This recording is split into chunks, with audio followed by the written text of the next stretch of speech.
So we have talked in the past about kind of a synergy between the oil wildcatters in West Texas and the solar wildcatters. Can you flesh that out just a little bit?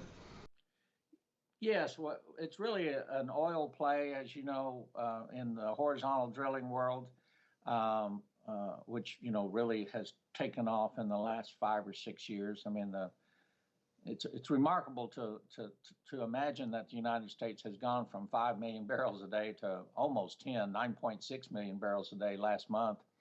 That 4.6 million increase in 4 years is just remarkable. That's like adding an Iraq right here in Texas.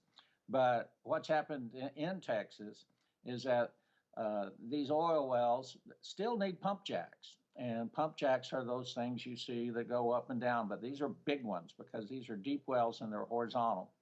And so they have 150 horsepower motors or larger on them. So as the oil fields are producing, then the energy demand in West Texas begins to increase.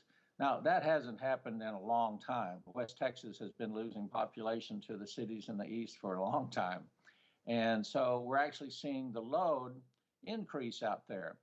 And because the transmission systems out there weren't designed for more load on the distribution as well as the small transmission grid, I'm talking 69 and 138, because they weren't developed, then all these pump jacks put a demand pressure on the system out there, and we have a nodal market system in Texas. So what's happened in the last 3 or 4 years is that the price of electricity has gone up in the areas of Texas where solar is at its strongest.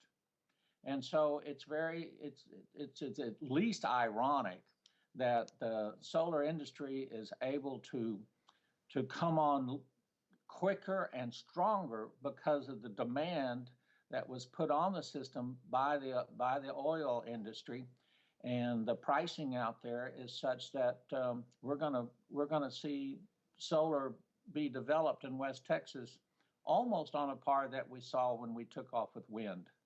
We're in a moment where climate change is being taken seriously, certainly in the presidential election campaign. I think that's really ramping up, and there seems to be a critical mass of people understanding that we have to move quickly to a renewable economy.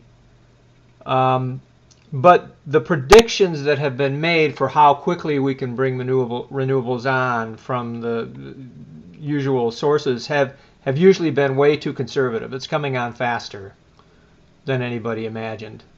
How quickly do you think it's going to be before we start to see a majority renewable economy across the country? Well, we're going to see one in the 11th largest city here in a matter of years. I think you've heard me talk about this before, but you have your generators and you have your load and you have your transportation system. And, certainly Tesla is looking at how they can solve some of the storage issues. But the storage issues are really not that critical, not until you get well into the 50 and 60% renewables. Do you need storage? Right, and in fact, the price of storage is coming down faster than most people thought it would. Yes, and Elon Musk is doing his part to do that. I've seen some other folks who have come through Austin who have flow batteries that they're looking at. There's the old idea of compressing air and then using that to drive a gas turbine at very high efficiencies, and which all of those kind of early attempts to store energy, besides the earliest attempt, which we've been doing for 100 years, which is pumping water up to a higher elevation and then letting it flow back down. And that's actually a fairly decent system if you've got the infrastructure for that. But like I say, we should be able to get most of our storage out of our transportation system. You drive to work in the morning, take your car to work, then all the local solar panels. You recharge your car between 10 and 2 o'clock so it's full again.